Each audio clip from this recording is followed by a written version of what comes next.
ಗೃಹಲಕ್ಷ್ಮಿ ಯೋಜನೆ ಅಡಿಯಲ್ಲಿ ಹಣ ಪಡೆದಿರುವ ಎಲ್ಲ ಮಹಿಳೆಯರು ಕಡ್ಡಾಯವಾಗಿ ಈ ದಾಖಲೆ ಸಬ್ಮಿಟ್ ಮಾಡಬೇಕು. ಹೌದು, ಗೃಹಲಕ್ಷ್ಮಿ ಯೋಜನೆ ಹಣ ಪಡೆದಿರುವ ಪ್ರತಿಯೊಬ್ಬ ಮಹಿಳೆ ಕೂಡ ಈ ದಾಖಲೆಯನ್ನು ಸಲ್ಲಿಸಬೇಕು.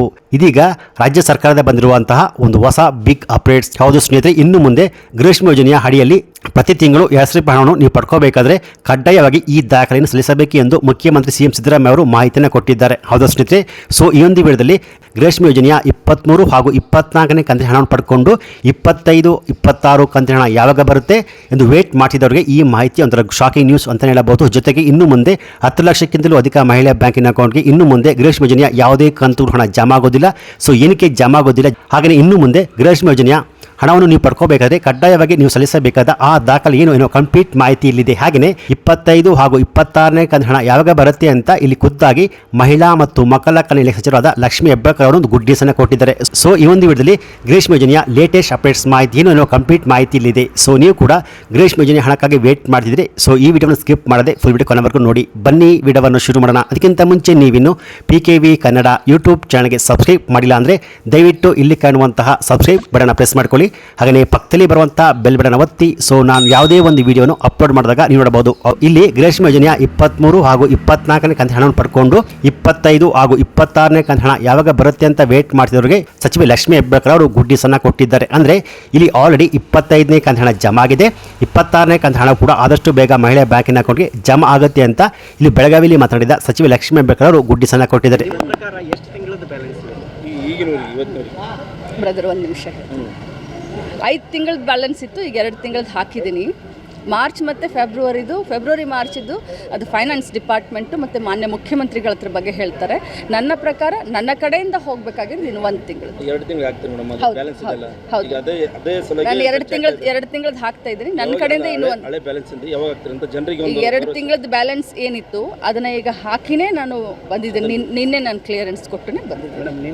ಹಾಗೆ ಇನ್ನು ಮುಂದೆ ಗೃಹಲಕ್ಷ್ಮಿ ಯೋಜನೆಯ ಯಾವುದೇ ಕಂತುಗಳು ಹಣ ನಿಮ್ಮ ಬ್ಯಾಂಕ್ ಖಾತೆಗೆ ಜಮಾ ಆಗಬೇಕು ಅಂದರೆ ನೀವು ಕಡ್ಡಾಯವಾಗಿ ಈ ದಾಖಲೆ ಸಲ್ಲಿಸಬೇಕು. ಸೊ ಆ ದಾಖಲೆ ಏನಪ್ಪಾ ಅಂದರೆ ಜೀವಿತ ಪ್ರಮಾಣ ಪತ್ರ. ಹೌದು ಸ್ನೇಹಿತರೆ, ಇಲ್ಲಿ ಮುಖ್ಯಮಂತ್ರಿ ಸಿದ್ದರಾಮಯ್ಯ ಅವರು ಇನ್ನು ಮುಂದೆ ಗೃಹಲಕ್ಷ್ಮಿ ಯೋಜನೆ ಹಣ ನೀವು ಪಡ್ಕೋಬೇಕಾದ್ರೆ ಪ್ರತಿಯೊಬ್ಬ ಮಹಿಳೆ ಕೂಡ ಕಡ್ಡಾಯವಾಗಿ ಈ ಜೀವಿತ ಪ್ರಮಾಣ ಪತ್ರವನ್ನು ಕಡ್ಡಾಯವಾಗಿ ಸಲ್ಲಿಸಬೇಕು ಎಂದು ಆದೇಶವನ್ನು ಕೊಟ್ಟಿರುವಂಥದ್ದು. ಹೌದು, ಇಲ್ಲಿ ಆಹಾರ ಮತ್ತು ನಾಗರಿಕ ಸರಬರಾಜು ಇಲಾಖೆ ವಿತರಿಸಿರುವ Antyodaya BPL ration card, APL ration card ಜೊತೆಗೆ ಅಂತ್ಯೋದಯ ರೇಷನ್ ಕಾರ್ಡ್ಗಳ ಕುಟುಂಬದ ಯಜಮಾನಿಗೆ ಗೃಹಲಕ್ಷ್ಮಿ ಯೋಜನೆಯ 2,000 ರೂಪಾಯಿ ಹಣ ಜಮಾ ಆಗಿದೆ. ಇಲ್ಲಿ ಗೃಹಲಕ್ಷ್ಮಿ ಯೋಜನೆ ಅಡಿಯಲ್ಲಿ 1,24,12,543 ಅರ್ಹ ಫಲಾನುಭವಿಗಳ ಬ್ಯಾಂಕ್ ಖಾತೆಗೆ ಸರಿಸುಮಾರು ಇಲ್ಲಿಯವರೆಗೂ 57,300 ಕೋಟಿ ಹಣ ಜಮಾ ಆಗಿದೆ. ಕೆಲವೊಬ್ಬರು ಮರಣ ಹೊಂದಿರುವ ಹೆಸರಲ್ಲಿ ಹಣ ಕೂಡ ಪಡಿತಾ ಇದ್ದಾರೆ ಎನ್ನುವ ಮಾಹಿತಿ ಸರ್ಕಾರದ ಗಮನಕ್ಕೆ ಬಂದಿರುವಂಥದ್ದು. ಕೆಲವೊಂದು ಕುಟುಂಬದ ಯಜಮಾನಿ ಅಂದರೆ ಮಹಿಳೆ ಡೆತ್ ಆಗಿದ್ರು ಕೂಡ ಅವರ ಹೆಸರಲ್ಲಿ ಗೃಹಲಕ್ಷ್ಮಿ ಯೋಜನೆ ಹಣವನ್ನು ಪಡಿತಾರೆ ಎನ್ನುವ ಆರೋಪ ಕೇಳಿ ಬಂದಿರುವಂಥದ್ದು.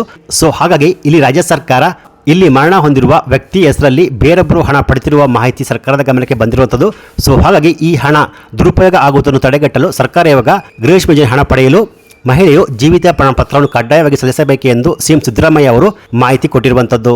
ಸೊ ಹಾಗಾದರೆ ಈ ಜೀವಿತ ಪ್ರಮಾಣ ಪತ್ರವನ್ನು ಎಲ್ಲಿ ಕೊಡಬೇಕು ಅಂದರೆ ಸ್ನೇಹಿತರೆ, ನಿಮಗೆ ಗೃಹಲಕ್ಷ್ಮಿ ಯೋಜನೆ ಹಣ ಯಾವ ಬ್ಯಾಂಕಿನ ಅಕೌಂಟ್ಗೆ ಬರ್ತಿದೆಯೋ ಅಥವಾ ಪೋಸ್ಟ್ ಆಫೀಸ್ಗೆ ಬರ್ತಿದೆಯೋ ಅಲ್ಲೋಗ್ಬಿಟ್ಟು ನೀವು ಪ್ರತಿ ವರ್ಷಕ್ಕೊಮ್ಮೆ ನೀವು ಲೈಫ್ ಸರ್ಟಿಫಿಕೇಟ್ ಅಂದರೆ ಜೀವಿತ ಪ್ರಮಾಣಪತ್ರವನ್ನು ಕೊಡಬೇಕು ಸ್ನೇಹಿತರೆ. ಸೊ ಈ ಜೀವಿತ ಪ್ರಮಾಣಪತ್ರ ಎಲ್ಲಿ ಸಿಗುತ್ತೆ ಅಂದರೆ ನೆಮ್ಮದಿ ಕೇಂದ್ರ ಅಥವಾ ತಹಶೀಲ್ದಾರ್ ಆಫೀಸ್ ಅಲ್ಲಿ ಸಿಗುತ್ತೆ. ಅದನ್ನು ಪಡೆದುಕೊಂಡು ನಿಮ್ಮ ಗೃಹಲಕ್ಷ್ಮಿ ಯೋಜನೆ ಹಣ ಯಾವ ಬ್ಯಾಂಕಿನ ಅಕೌಂಟ್ಗೆ ಬರ್ತಿದೆಯೋ ಅಥವಾ ಪೋಸ್ಟ್ ಆಫೀಸ್ ಬರ್ತೀವಿ ಅಲ್ಲೋಗ್ಬಿಟ್ಟು ಈ ಜೀವಿತ ಪ್ರಮಾಣಪತ್ರವನ್ನು ಕೊಡಬೇಕು ಎಂದು ಸಿಎಂ ಸಿದ್ದರಾಮಯ್ಯ ಅವರು ಮಾಹಿತಿ ಕೊಟ್ಟಿದ್ದಾರೆ. ಸೊ ಹಾಗೆಯೇ ಇಲ್ಲಿ ಗೃಹಲಕ್ಷ್ಮಿ ಯೋಜನೆ ಹಣ ಯಾರಿಗೆಲ್ಲ ಇನ್ನು ಮುಂದೆ ಸಿಗೋದಿಲ್ಲ ಅಂದರೆ ಸ್ನೇಹಿತರೆ, ಯಾರು 3 ಎಕರೆಗಿಂತ ಹೆಚ್ಚಿನ ತೋಟ ಗದ್ದೆ ಹೊಲವನ್ನು ಪಡ್ಕೊಂಡಿದ್ರು ಅವ್ರಿಗೆ ಇನ್ನು ಮುಂದೆ ಗೃಹಲಕ್ಷ್ಮಿ ಯೋಜನೆ ಹಣ ಬರೋದಿಲ್ಲ. ಹಾಗೆ ಯಾರು BPL ಅಥವಾ APL ರೇಷನ್ ಕಾರ್ಡ್ ಪಡೆದುಕೊಂಡು IT GST ಫೈಲ್ ಮಾಡ್ತಿದ್ರು ಅಂಥವ್ರಿಗೆ ಇನ್ನು ಮುಂದೆ ಗೃಹಲಕ್ಷ್ಮಿ ಯೋಜನೆ ಹಣ ಬರೋದಿಲ್ಲ. ಸೊ ಇಲ್ಲಿ ಆಲ್ರೆಡಿ 10 ಲಕ್ಷಕ್ಕಿಂತಲೂ ಅಧಿಕ ಮಹಿಳೆಯ ಬ್ಯಾಂಕಿನ ಅಕೌಂಟ್ಗೆ ಗೃಹಲಕ್ಷ್ಮಿ ಯೋಜನೆ ಹಣ ಆಲ್ರೆಡಿ ಬಂದ್ ಆಗಿರುವಂಥದ್ದು, ಅದು ಸ್ಟಾಪ್ ಆಗಿದೆ. ಗೃಹಲಕ್ಷ್ಮಿ ಯೋಜನೆಯ 23 ಹಾಗೂ 24ನೇ ಕಂತಿನ ಹಣ ಪಡ್ಕೊಂಡು 25 ಹಾಗೂ 26ನೇ ಕಂತಿನ ಹಣ ಯಾವಾಗ ಬರುತ್ತೆ ಅಂದರೆ ಇಲ್ಲಿ ಸಚಿವೆ ಲಕ್ಷ್ಮೀ ಹೆಬ್ಬಾಳ್ಕರ್ ಅವರು ಗುಡ್ ನ್ಯೂಸ್ ಅನ್ನು ಕೊಟ್ಟಿದ್ದಾರೆ. ಇಲ್ಲಿ ಆಲ್ರೆಡಿ 25ನೇ ಕಂತಿನ ಹಣ ಜಮಾ ಆಗಿದೆ. 26ನೇ ಕಂತಿನ ಹಣ ಕೂಡ ಆದಷ್ಟು ಬೇಗ ಇದೇ ವಾರದ ಅಂತ್ಯದೊಳಗೆ ನಿಮ್ಮ ಬ್ಯಾಂಕ್ ಖಾತೆಗಳಿಗೆ ಜಮಾ ಆಗುತ್ತೆ ಅಂತ ಗುಡ್ ನ್ಯೂಸ್ ಅನ್ನು ಕೊಟ್ಟಿದ್ದಾರೆ. ಸೊ ಹಾಗೆಯೇ ಇಲ್ಲಿ ನಾಳೆ ಶುಕ್ರವಾರ ತಾರೀಕು 13ರಂದು ಯಾವೆಲ್ಲ ಜಿಲ್ಲೆಗಳಿಗೆ ಗೃಹಲಕ್ಷ್ಮಿ ಯೋಜನೆಯ 15 ಹಾಗೂ 16ನೇ ಕಂತಿನ ಹಣ ಜಮಾ ಆಗುತ್ತೆ ಅಂದರೆ ಆ ಜಿಲ್ಲೆಗಳು ಹೀಗಿವೆ: ಕಲಬುರಗಿ, ಬೆಳಗಾವಿ, ವಿಜಯಪುರ, ಬೆಂಗಳೂರು ಗ್ರಾಮಾಂತರ, ಬೆಂಗಳೂರು ನಗರ, ಕೊಡಗು, ಮೈಸೂರು, ರಾಯಚೂರು, ಚಿಕ್ಕಮಗಳೂರು, ವಿಜಯಪುರ, ದಾವಣಗೆರೆ, ಮಂಡ್ಯ, ಬಳ್ಳಾರಿ, ಗದಗ್, ಚಿಕ್ಕಬಳ್ಳಾಪುರ, ಬೀದರ್, ಬಾಗಲಕೋಟೆ, ಉತ್ತರ ಕನ್ನಡ, ಯಾದಗಿರಿ. ಸೊ ಈ ಜಿಲ್ಲೆಗಳಿಗೆ ಯಾರಿಗಿನ್ನು 25ನೇ ಕಂತು ಹಣ ಬಂದಿಲ್ವೋ ಅವ್ರಿಗೆ 25ನೇ ಕಂತು ಹಣ ಜಮಾ ಆಗುತ್ತೆ.